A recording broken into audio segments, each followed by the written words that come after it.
Halo, assalamualaikum warahmatullahi wabarakatuh. Jumpa lagi bersama gua Wildan Copa Al Bukhari di catatan pejabat. Catatan pejabat kali ini kita akan membahas tentang Raja Sulaiman, tapi bukan Raja Sulaiman yang kemarin yang hampir dikudeta sama Asmodeus, bukan. Atau Raja Sulaiman dari Cirebon, bukan. Ternyata banyak raja-raja pada zaman dahulu beberapa ratus tahun sebelum aku dilahirkan. Ternyata banyak raja-raja bernama Sulaiman ya kan. Ternyata kali ini yang mau dibahas Raja Sulaiman yang berasal dari tanah Minang kemudian merantau ke Filipina. Kemudian dia menjadi raja di sana. Ini dia. Sedikit kisah tentang Raja Sulaiman tersebut. Hujan lagi gerimis. Gerimis kalau ada kresek-kresek maklumin karena gerimis ya. Ini agak-agak sore ini tadi agak telat. Jadi Sulaiman seorang perantau asal Minang. Asal Minangkabau, Sumatera Barat. Seperti yang disebutkan Mukhtar Naim. Dalam penelitiannya, Sulaiman atau Raja Sulaiman merupakan raja ke-14 di Kerajaan Manila. Sebuah kerajaan Tagalog Muslim yang berdiri sejak tahun 1258.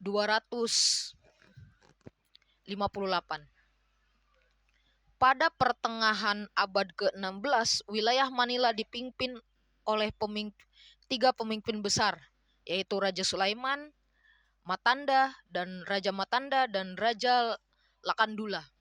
Nah, ketiganya memimpin wilayah yang berbeda-beda, tetapi masih ada di dalam satu kawasan. Masa jaya Raja Sulaiman sebagai penguasa kota Manila terjadi pada pertengahan abad ke-12. Ya kan? Pada masa merupakan pada masa itu kota Manila merupakan pusat perdagangan dari Tiongkok, Siam dan tempat-tempat lain. Rakyat Manila menganut ajaran Islam dan menjalin hubungan dekat dengan Kesultanan Brunei, Kesultanan Sulu, dan Kesultanan Ternate. Namun, kedikdayaan Islam dan Raja Sulaiman sirna seiring datangnya armada besar dari Spanyol ke wilayah tersebut. Tuh. Dan kota Manila sendiri, Manila berasal dari kata fi amanilah yang berarti di bawah lindungan Allah. Tuh, kota Manila. Mereka itu menganut ajaran Islam, ikan. Memiliki bahasa Tagalog, ya kan. Nah, sebenarnya kita ini sebenarnya serumpun, ya kan. Ada dari Filipina, ada apa? Tadi Raja Filipina, Manila, dari Minangkabau ternyata, ya kan. Nah, ternyata pernah baca juga nih, masih gue pelajari nih, mungkin pada catatan pejabat episode berikutnya gue kupas bahwa kenapa orang Minangkabau sama orang Cina itu memiliki satu kemiripan dalam masalah mengelola keuangan, gitu kan.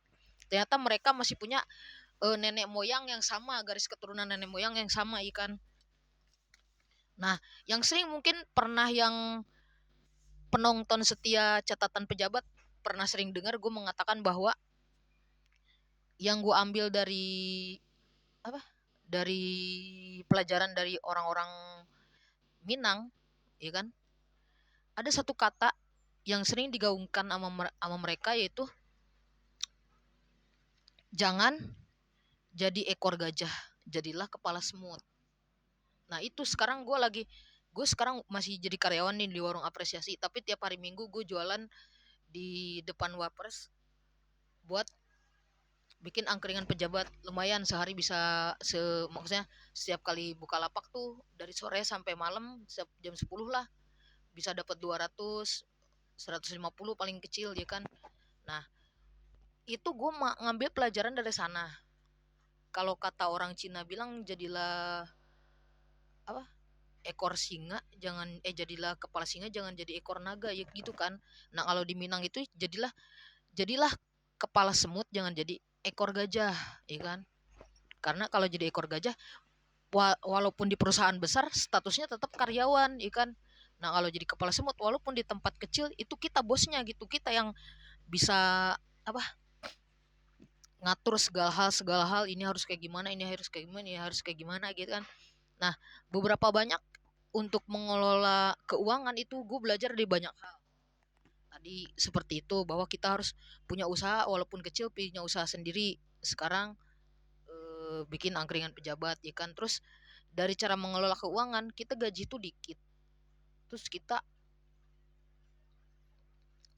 belajar juga dari Jepang, dari Cina, dari Minang. Kalau dari Jepang itu kita setiap kita gaji dibagi 6 jar namanya kalau di sana kan, 6 jar. Di jar-jarnya itu dikasih nama. Pertama, jar pertama misalnya hobi, kedua dana darurat, ketiga buat orang tua, keempat buat keagamaan, bisa buat ibadah, bisa buat sedekah ke orang, bisa buat kita ada rencana perjalanan ibadah seperti misalnya non muslim ke Yerusalem, misalnya muslim umroh haji, nah ditaruh di situ di jar yang itu. Terus bla bla bla sampai 6 pokoknya. Nah gue waktu itu cuman bisanya 4 empat, makanya sampai sekarang ada tuh sedikit sedikit dana darurat, oh, hobi, modal usaha, waktu itu kan modal nikah ya kan, kayak gitu dijajarin sampai 4 jar. Nah itu yang diinspirasi ternyata. Minang juga ternyata salah satu raja dari wilayah Filipina, Manila, ternyata orang Minang. Emang orang Minang inspirasinya banyak ya kan. Banyak tokoh-tokoh Minang juga yang gue salut ya kan.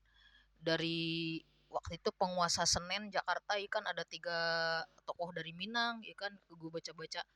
Terus gue juga kenal banyak orang Minang yang apa, yang gue kenal dia usahanya keras banget gitu, inspirasi banget gitu. Ada MC terkenal yang dari pas masih muda sering bikin-bikin acara bareng, Palu Krakatau ya kan. Terus ada Pak De Irmansah yang sebagai acting coach di beberapa film yang berbasisnya budaya Minang, seperti kemarin terakhir biografinya Buya Hamka, tenggelamnya kapal Panderwick, dalam lindungan Ka'bah. Nah dia sebagai acting coach. Jadi kalau di kemarin Buya Hamka tuh ada Claudia Cynthia Bella sama Desi Ratnasari yang notabene-nya orang Sunda, ternyata bisa berbicara bahasa logat Minang. Nah itu yang ngajarin Pak De Irmansyah sebagai acting coachnya ya kan. Nah gue manggilnya Pak De pada orang-orang manggilnya Pak C Irmansyah ya kan. Nah ternyata banyak yang harus kita ambil, seperti di mm, tanah Minang di Sumatera Barat itu tidak ada Alfamaret atau Indomaret. Pemerintahannya melarang perizinan, tidak mengizinkan Indomaret sama Alfamaret masuk ke tanah Minang. Adanya mungkin Minang Mart, Padang Mart, Caniago Mart, apa segala macam ikan adalah di sana, ya kan. Seperti yang kita ketahui, dia bikin-bikinnya di, kalau mau bikin hal-hal yang seperti Indomaret atau apa Maret, orang Minangnya sendiri pasti di luar daerah Minang gitu. Misalnya maaf maaf nih ya kalau salah, misalnya Khairul Tanjung bikin Wendy's apa segala macem ya kan. Nah dia gak di Minang, dia termasuk Minang kagak sih? Sama Boma sama Tante Nani Tanjung juga kan. Dia ini bukan bukan Sawah Lunto. Pokoknya mereka masih ada daerah-daerah Minangnya ada kalau gak salah, tapi daerahnya bukan daerah Minang. Mana ya? Sama kayak temen juga tuh si Boma Tanjung, Tante Nani Tanjung. Terus pokoknya mereka sebenarnya masih ada di daerah apa sih namanya waktu itu? Bukan Sawah Lunto, bukan. Pokoknya eh yang dijuluki anak singkong kan Khairil Tanjung, sampai bikin banyak banget perusahaan-perusahaan, ada Transtipe segala macam. Nah, di Minang sendiri tidak ada Alfamart dan Indomaret dan lain sebagainya. Wendy's pun kagak ada di sana katanya.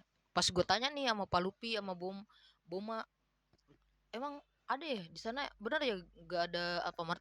Iya, karena pemerintah melarang perizinan adanya Alfamart dan Indomaret gitu.